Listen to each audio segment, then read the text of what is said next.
A great workplace is not hot espresso on your table during the morning. It's not beautiful interiors which you see. It's not grand parties or playing rooms. We do have some of this, and it may increase the productivity, but it is really a company's policies which reshape the work environment. Now, do you want me to prove it? Well, give me your attention for the next 10 to 15 minutes and I'll prove you the same. Imagine a workplace where your salary isn't cut by the leaves you take, where you have near to 0% rules on how to handle people, where your grandparents hasn't died 3 times, or you skip or you get sick just before your best friend's birthday or marriage. A decentralized work culture is what I'm talking about, where the whenever a problem arises, a solution is found, not a junk of rules. I know what you're thinking. A decentralized work culture will lead to a mess. But listen to this.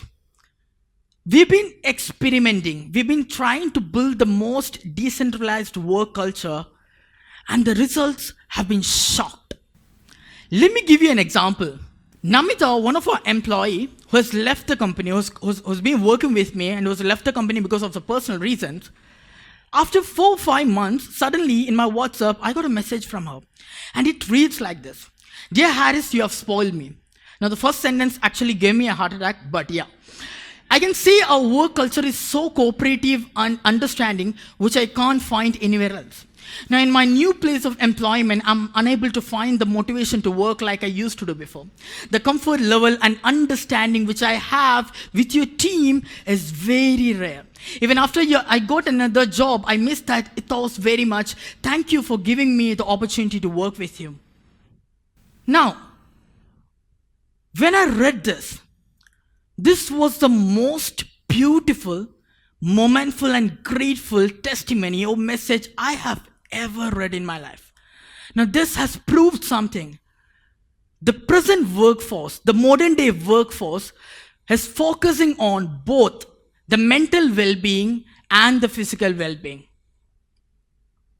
Now, the first step to enable an organization which actually care about the people that helped us is understanding it is the people who completes every company and organization. Therefore, every company should have different culture, because your company culture should be derived from the problems that your people are facing, and that should be happening.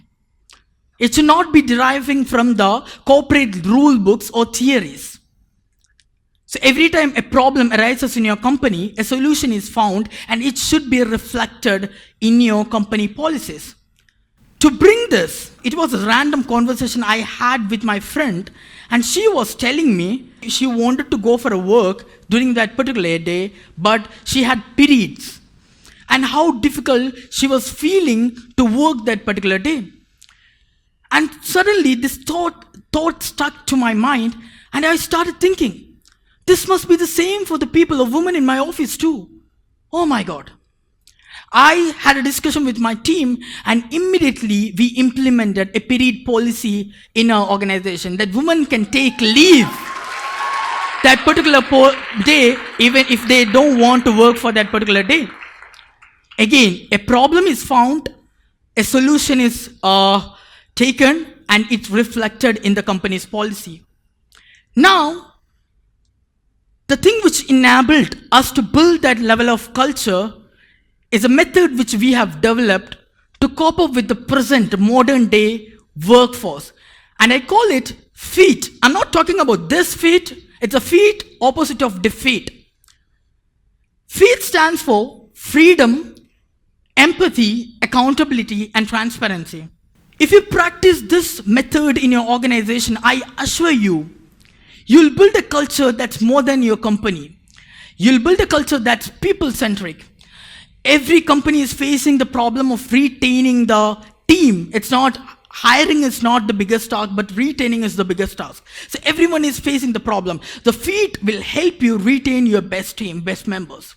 Feat will also help you increase the productivity. Now let's start with the first word, that's freedom. Now freedom. As a company, we need to understand that we are dealing with the people who has everything, every freaking thing on their fingertips. Normal human attention span has reduced to below 3 seconds. We are in a very distracted world. Now, if you cage them inside the 4 walls, they don't have any other option but to break that wall and go out. So when I'm talking about the freedom, I'm talking about the 2 types of freedom which you need to impart into your organization. The first freedom is the freedom to make mistakes. When you give freedom to make mistakes without being judged, without being mocked, people feel a sense of belonging. I call it as home. Why? Because tomorrow you make a mistake in your home, your dad won't say, you made a mistake, now go out of my home. Or your mom won't say, you made a mistake, you do not have meal for the next 3 days. So home is a place where we feel safe to make mistake. And safety is something which your team, which your employees should have when they work with you. So the first thing is the freedom to make mistake. The second freedom which I'm talking about is freedom to experiment. Now why you need to give people to freedom to experiment? Because when they have freedom to experiment, new ideas comes. When they have new ideas and a room full of opportunities, they do not fear to fail, what happens? There's a chances of appreciation. Now appreciation motivates people way more than money does, because I've been meeting a lot of people, I've been dealing with a lot of people, and I know this. Somebody gets promoted and this guy knows that he won't be promoted for the next 1 year. So what is that motivates him? It's appreciation. I tell to my team that after maybe food, shelter, and water, appreciation or recognition is something which fuels people. So when you appreciate people, you set a benchmark with them. And people now want more and more appreciation. Let me give you a cake story or cake experiment which we have done in our organization. So we have started cutting a small piece of cake whenever people achieved something or whenever people have done something good. And first month we cut 2 cakes. The next month we cut 3 cakes. And I started seeing a trend that's happening. Every month the number of cake we cut was increasing. This shows what? This actually proved the appreciation people are seeking for appreciation. And to support that fact, I'll be sharing a few articles published by Forbes. One of the articles, they says that Professor Paul J. Zak says that neuroscience shows that recognition has the largest effect on trust when it comes to immediately after a goal has been met. Now, there's few more studies that supports the fact. When you appreciate people in your team, their engagement scores increases by 26%.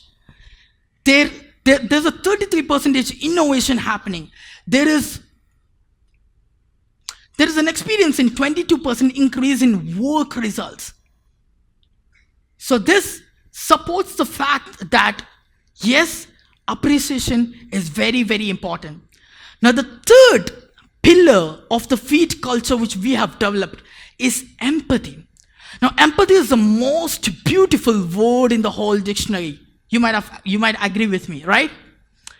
Now we have to think, empathy is nothing but us putting ourselves in others' shoes.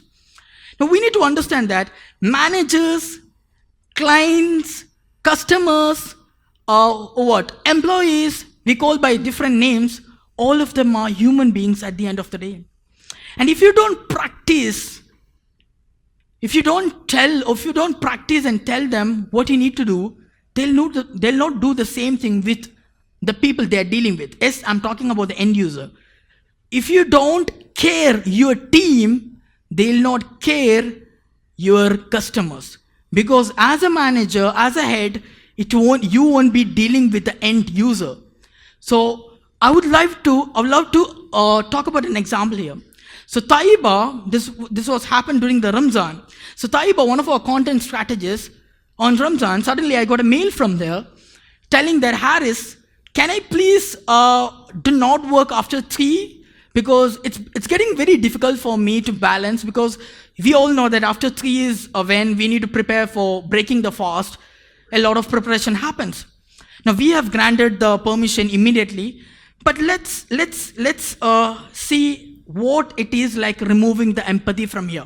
I'm getting a mail from Taiba, and I'm replying to the mail, no, you cannot, I cannot accept this. You'll have to work from the morning 10 to evening 6. It's very important, because if you don't do it, it will cut the coordination and there'll be a lot of problem. Taiba, no, you cannot do this.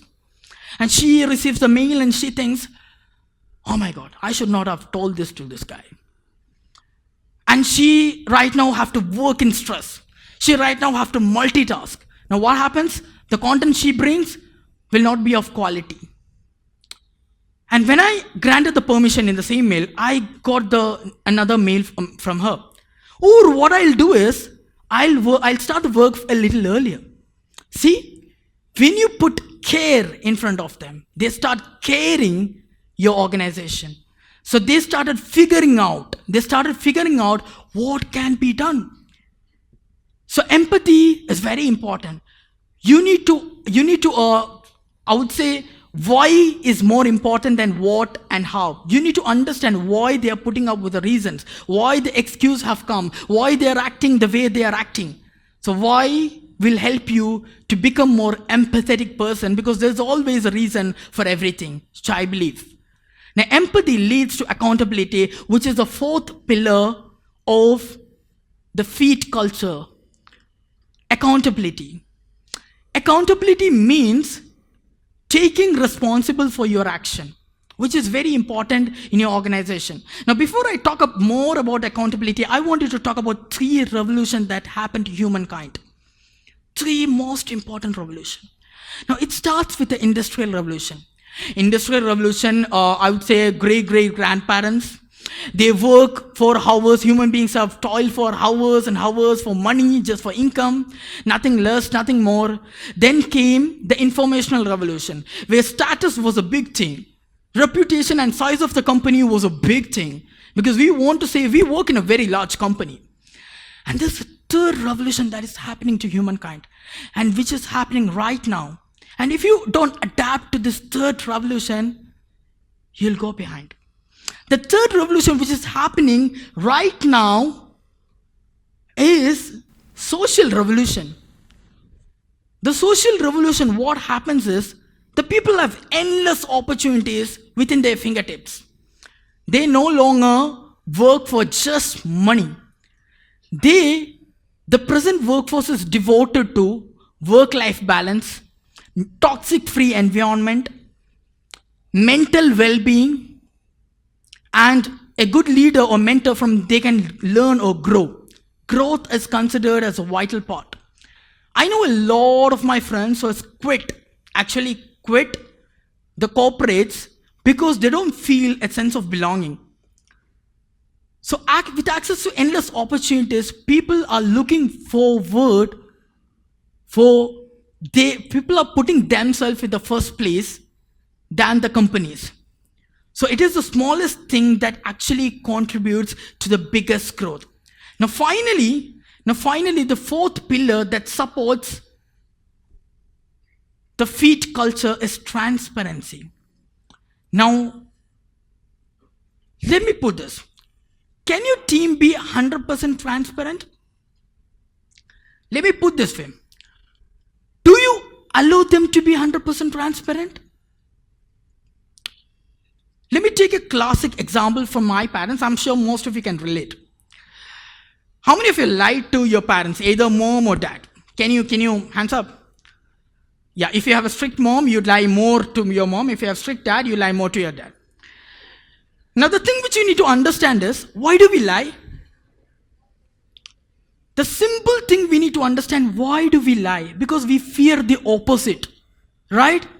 We lie to our dad because we'll get scolding or he will not allow for that. We fear the opposite. So that is the sole reason. So I, being very transparent with my mom, but when it comes to my dad, I create a convincing lie and tell him. So in a reshaped work culture, truth enters to the front door and lie leaves to the back door. Because if you don't allow them to be transparent, they cannot trust you. Transparency always leads to trust. Sometimes the truth is so beautiful that you can't help but appreciate it. One day, I'm getting a message from our influencer marketer, Rasha. She was typing, hi sir, she was in the middle of the work one afternoon. One of my friends have come to my place and I'm meeting her after 2 years. Can I please stop the work and have lunch with her in this particular resort? I've immediately said okay. And I told, not only I'm granting the leave, but your lunch is on us. Now, there was an evidence happening. There was a positive evidence happening that people are becoming transparent. People are ready to tell me that my long friend have come, I wanted to have lunch, can I cut the work and do it? I love that fact. Because they feel safe as a leader. They feel, yes, I can talk. My problems has answers. I can bring this matter to the table. So this was evident, bringing the feed culture. I have shared a screenshot in the first place, right? Namita's, who has written to me that, Harris, you have spoiled me. Now what happened is, because of the work culture we've been practicing, because of the feed culture we've been practicing, and if you do the same thing, Namita, who has left the company 6 months back, has joined our company last Friday, just because our work culture. So that is very important. We have reshaped our organization for better feed culture. And if you are a leader,